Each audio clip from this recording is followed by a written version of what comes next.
I want to be brief, and I also want to talk about a topic that is not of my own. Our youth pastor, he had just taken the position recently, Brother Josh Chick, at New Hope Worship Center in Lewisburg, North Carolina. He is our new youth pastor. We are privileged to have this young man who's on fire for God, he and his family. He was able to deliver the message on Sunday. Now, I'm going to reference one thing that he mentioned because it was so profound, and I've never seen this story in this way, and I'll do my best to explain that. But if you want to check out the full message, you can do so in the description below. I will link the video to our church sermon. You can clearly fast forward to the part where Brother Josh gets up and begins to deliver the message talking about forgive one another. And this is where he brought this revelation. Now, I don't know if he picked this up from someone else, but this did not come from me. This didn't come from my prayer time. I listened to Brother Josh on Sunday, and this just blew my mind. And I thought it's worth mentioning to everyone to get it out here on the vlog channel. I like when God gives me revelation because I love to share that and say, am I the only one that's always missed it this way? So here we are. We got my Bible. I am in the New King James Version here. And we go to John 18. And we're going to start. And this is the arrest of Jesus, when they're coming to arrest Jesus. And Brother Josh mentioned this. And this was just so cool. I thought it would make a great short devotional video for us here on the vlog channel. So reading John 18, we'll start verse 10. Then Simon Peter, having a sword, drew it and struck the high priest's servant and cut off his right ear. The servant name was Malchus. So Jesus said to Peter, put your sword into the sheath. Shall I not drink the cup which my Father has given me?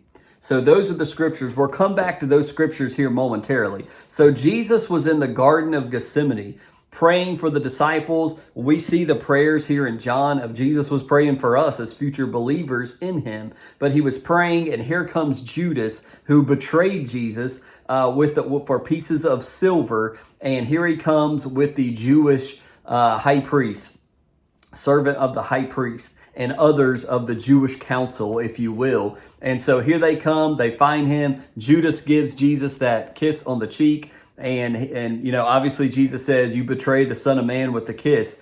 Peter, being Peter, not fully understanding what's going on. Of course, Jesus knew exactly what was going on. This is, as he said in the end of the verse, this is the cup God has for him. He was literally praying in the Garden of Gethsemane, Lord, if it be your will, let this cup pass from me. I don't desire to be crucified. I don't look forward to this. But Lord, in the end, the famous words, not my will, but thy will be done. And so Jesus said, if this is what I have to go through, Lord, let your will be done through me. And so Peter, not understanding it, gets mad. They come to arrest Jesus. I think The Chosen does a pretty good job of showing how they were always looking like to defend and pull security for Jesus. That's possibly true of how they view things. They're always looking for somebody to come and hurt their master, and they needed to protect him. But in a way, Peter pulls his sword out, having a sword. He pulls his sword out and chops the ear of a guy named Malchus.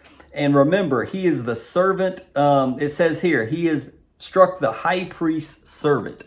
The high priest's servant.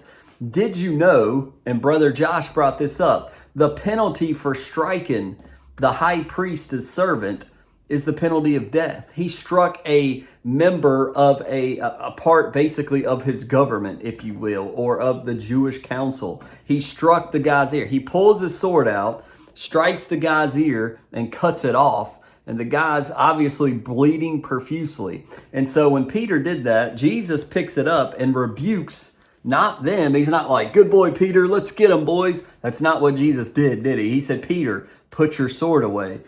Specifically, he said again in verse 11, he says, shall I not drink the cup which my Father has given me? Meaning this is what the Lord has for me to go through right now. There's a lot of lessons in that. You know, obviously, if we're coming to get arrested, we would love for mom or dad or friend or brother or sister to come and say, you're not taking my brother alive. I love him so much. They don't deserve jail. And they'll fight for us. And we're like, yeah. And all of a sudden, we get that glimpse of hope of like, hey, maybe I'm not going to jail for a long time. And we fight law enforcement.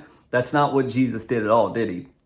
This is what God had for Jesus. We know Jesus had to go to the cross to die for the sins of the world. But when Peter drew that sword, and this is what Josh was bringing out, when he drew that sword, he wasn't looking at forget. He drew that sword and said, boom, anger, frustration. This is what I've got to do to make things right. And Peter hits it. But think about this. And I've never thought about this part of this story. When Peter struck that guy, his ear fell off. I mean, he's earless. He struck his ear. He's bleeding. And this guy now, the penalty for that is death. He took a shot at a government official. We know if we take a shot at police, not if they don't gun you down, they're going to at least throw you in jail and arrest you for putting hands on an officer. But Jesus picks the guy's ears up and heals him. And so what Josh pointed out is, think about this. Even if that guy couldn't press charges, there's no evidence anymore. Jesus took the evidence away. He may have had blood still streaming down his face, but his ear, and I've got big ones, but his ear was now fully intact. The evidence. So even if the servant of the high priest went before them and said, "You won't believe what happened. One of Jesus's servants struck my ear and cut it off," and they'll say, "What proof is this?" And he's like, "Look at the blood." Well, your ear's on, so there's no evidence. Jesus already saved Peter from the penalty of death, literally. Think about that. He literally saved Peter's life right there. Because if Jesus wouldn't have picked that ear up and put it back on that guy, he would have been arrested, charged with death. He never preaches to the 3,000 that gets saved when he receives the Holy Spirit. Everything's different. So literally in that moment, Jesus saves the life of Peter. He totally takes away the evidence of Peter's sins. He forgives him. He rebukes him. But think about the guy. So you're thinking about what Jesus did. Number one, Jesus is like, "No, I have to do this, Peter. You don't understand. Put your sword away. This is what God has called me to do." So that's Jesus's role. Think about the servant of the high priest. He just came to arrest this man. Clearly, when people get arrested, they're not happy about it. But this Jesus guy, unlike the others, number one, not only did he act calmly and rationally, he didn't yell. He likely didn't raise his voice. When Peter, his own servant, strikes him, understandably, that, they're going to fight back. That's why they came with a crowd, because they don't know if this is going to be trouble or not. Jesus picks the ear up, heals this guy that he's probably never seen, never met. And all of a sudden, this guy, I would imagine, he's in full shock. So he's not even thinking about the whole thing about, I'm going to take Peter to the council and I'm going to have this man. I think he is so blown away that he just had an encounter with the Messiah. This guy, the servant of the high priest, Malchus, he now knows. Think about how quick that was. He went from losing his ear, from a guy cutting his ear with the sword, Jesus picking it up and healing it, and he didn't even get addressed. Jesus didn't even talk to this guy. He laid his hands on and healed his ear. This guy knows Jesus is the Messiah. And again, in Peter's circumstances, not only was Jesus going to die for the sins of you and me, Jesus literally saved him from this situation where he should have been jailed and thrown in prison and even killed. I've never thought about that story in that way. And so I just wanted to bring that to you. Do you see the difference in how Peter reacted versus how Jesus reacted? Peter was quick to draw the sword. Josh made mention of this in the sermon. He was so quick to draw the sword and fight. Jesus said, "No, this is what the will of the Father has for me." And he willingly went with him. Now, obviously, he's God. He knows things that we don't. But just because we go through bad things, guys, doesn't mean there's always going to be a rescue. Sometimes we just have to walk through bad things. So what is the Lord speaking to you in 2024 this year? This is just a cool revelation that God showed me through our youth pastor, through a great man of God. And I'm like, man, I love it when I've read that story and heard that story all my life, but I've never thought of the consequences Peter could have faced by acting irrationally. And Jesus just handles the situation, and it's not even a situation because of what Jesus did.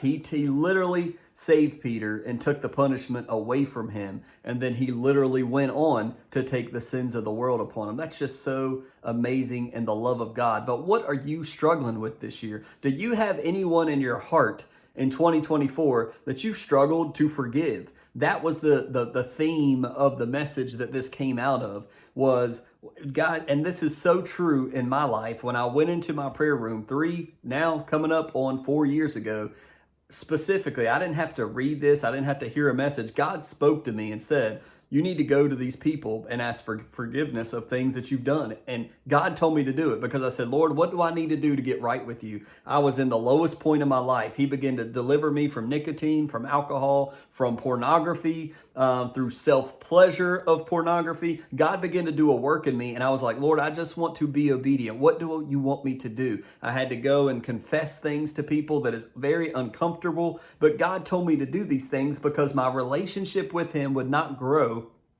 until I did what he commanded me to do, until I got right. You don't just pray to God and say, God, forgive me of all my sins. And he's like, okay, you're good to go. Sometimes there is more to the process. You have to go make things right among the people that you hurt. You've got to say, please forgive me. Whether they accept it or not is a different story. But to go and say, I'm sorry I did this, you didn't know it, or I'm sorry I did this, and I said these things to you, or I said these things in a message or online, and I ask that you forgive me one day, if not today.